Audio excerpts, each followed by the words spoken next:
I'm Greg Hunter. This is the weekly news wrap up, the WNW 183 for Friday, March 27th, 2015. Had a look at the calendar there. And I'm going to mostly talk about the Middle East policy and what's going on in the Middle East. Mostly, I'm going to talk about that and try to give you some perspective and some enlightenment on the crazy, nonsensical Middle East policy being conducted by the United States. And I want to start in Yemen. And it looks like Egypt and Saudi Arabia are getting ready for a full-scale invasion into Yemen. You know, the government has been destabilized. There is no government there. Al-Qaeda type backed rebels and Iranian backed rebels, also known as Houthi rebels, are basically fighting for control of Yemen. There is no government there. And of course, this is on the southern border of Saudi Arabia. The Egyptians don't like it. The Saudi Arabians don't like it. I mean, these are either what they're really afraid of is the Iranian-backed rebels on their southern border, and they are going to war. They've already been bombing. We're talking about this is a major war. This is an all-out war. Coming from Saudi Arabia into Yemen, also Egypt. We're talking about naval blockade, tens of thousands of troops, tanks, aircraft. They're going to go full bore. Of course, the Iranians aren't really keen on this. You know, after all, it costs a lot of money and takes a lot of time and effort to destabilize a country, especially on the border of one of the countries you hate, Saudi Arabia. And it's also a place where Yemen, where the Pentagon admitted to losing $500 million worth of arms. We're talking about over 1 million rounds of ammunition. We're talking about handguns and rifles, 160 Humvees, aircraft, helicopters, boats, gone, poof, gone. We don't know where it is. Part of the money ended up, part of the arms ended up with the al-Qaeda-backed terrorist, and part of the arms ended up with the Iranian-backed terrorist. And now it looks like Saudi Arabia is not only teaming up with Egypt, but also the al-Qaeda-backed terrorists to go after the Iranian-backed terrorists in Yemen. Meanwhile, in Iraq, I want to show you this headline because they didn't really complete it here. It looks like, U.S. Taking part in Iraqi airstrikes. Nice little headline. U.S. taking part in Iraqi airstrikes. Here's what they left out.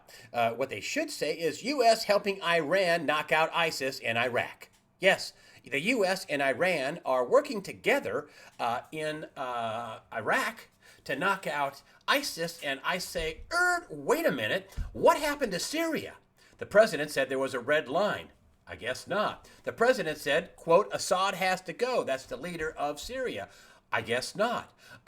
Syria is backed by Iran. So, what's going on here? Our ally, Saudi Arabia, and they are the linchpin of the petrodollar, are fighting for their survival and attacking. They think it's big enough to where Saudi Arabia, and when's the last time you heard them invade somebody? They are fighting for their lives along with the Egyptians who are attacking the Iranian-backed rebels in Yemen. Are you following me here? Are you following me here? To me, it looks like the U.S. has changed sides.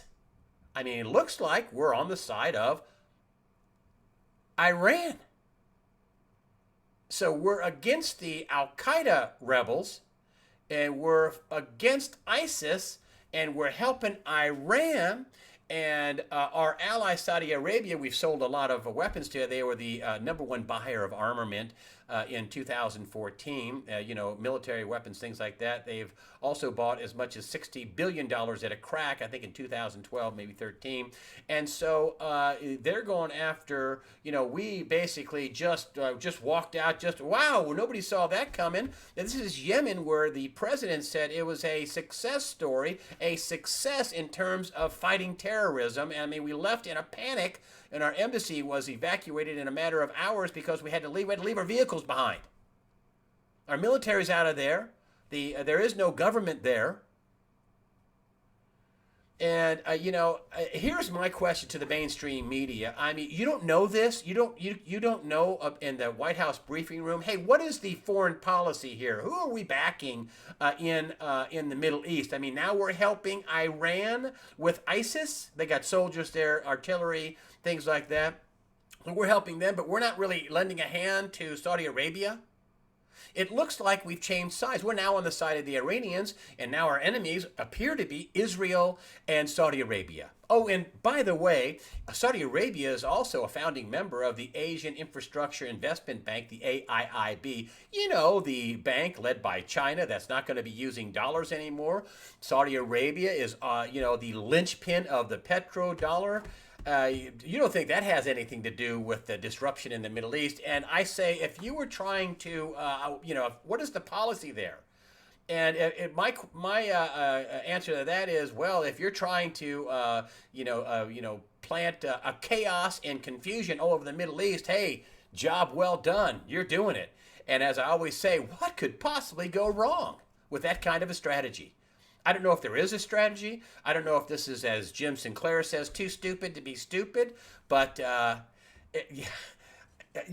what is the strategy in the Middle East? What is it? And I would think the Obama administration would have a hard time defining what exactly the strategy is, other than to spread chaos and confusion all over the Middle East. And that we change sides. We are now on the side of the Iranians and against the Saudi Arabians and against Israel. Speaking of Israel, meanwhile, the U.S. just released information about the Israelis' nuclear program, and this was in form of a declassified 1987 document. I have to say, it's been FOIA'd for 3 years, but lo and behold, it was released just last month. Of course, no other information in the same report was redacted out of anybody else's nuclear program. And a lot of people knew about the Israeli nuclear program. Of course, they know more details now in an official report. But even though it's from back in 1987, a lot of folks, have long charged that the Israelis have had nuclear weapons, at least 200 warheads, maybe 300 warheads. So it's not really a national security breach, but unprecedented that the Obama administration has decided now is the time to release detailed information about the Israeli nuclear program. I mean, I guess maybe the White House is saying, well, hey, Israel, if you can have a nuclear program, so can the Iranians. Because that's the way the deal is looking like it's going. I don't know exactly what you call this, but to me, it looks like a childish, immature payback for Netanyahu winning an election and coming to talk to Congress. The Obama administration has also charged Israel with spying on these nuclear curtailment talks with Iran. Now, this isn't like spying and stealing national secrets or anything. I mean, they charged them with the Obama administration charged them with spying on these talks. Of course, the Israelis say that absolutely not true. They have not done that. And when the president was asked about this, and let me read you this quote. They said, hey, what about this charge of the Israelis spying on these talks? He says, President Obama, as a rule, I don't talk about intelligence matters in a room full of reporters. Really? Why not? You're the ones that released this story. Now you don't want to talk about it? The Obama administration behind this story, putting out this story that the Israelis were spying on these talks, which are on the front page of the Drudge Report, and I'll get to this in a minute, say the United States caved on its demands. But the Israelis reportedly, and here in the USA Today, and you can see here, Israel rift, not personal. Really? Not personal? You gave the State Department, through your State Department, they gave $300,000 that ended up in the hands of two groups basically trying to unseat Netanyahu. You also, some of your top campaign advisors were there also. And this is not personal? Really?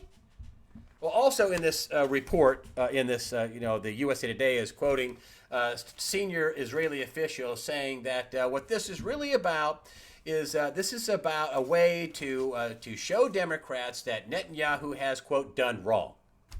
And it's a way for the president to, and I think it's a way for the president to say, hey, listen, don't you side with Netanyahu on any kind of, bill that comes to the House and the Senate that, curtails their program, that increases sanctions against the Iranians, and forces me to come to the Senate. And instead of me, the Obama administration taking this to the United Nations, that's what a lot of people say, that the president is going to bypass the Senate and go to the United Nations. Oh, and I think what he's saying is, well, Netanyahu is not so good, and he's spied on our program, which I got to tell you is not going well. A front page story with the Drudge Report that the U.S. has caved to Iranian demands. One of them is apparently, this is reportedly, that the United States won't get full access to all these sites, be able to supervise and inspect all Iranian sites, even the secret sites that are military sites, allegedly,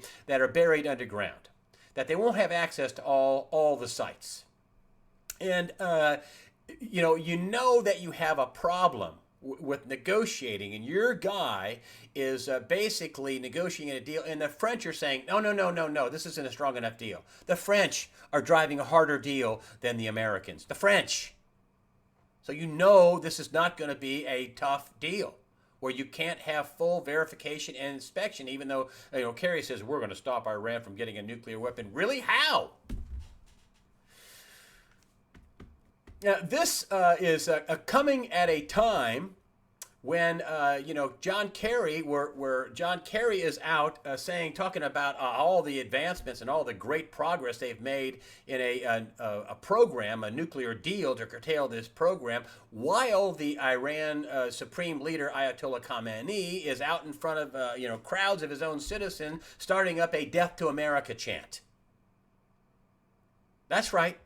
At the same time, Kerry's out ballyhooing about how, wow, great progress is being made. The Supreme Leader is getting a, hey, death to America, and we're negotiating with people who want us to be destroyed.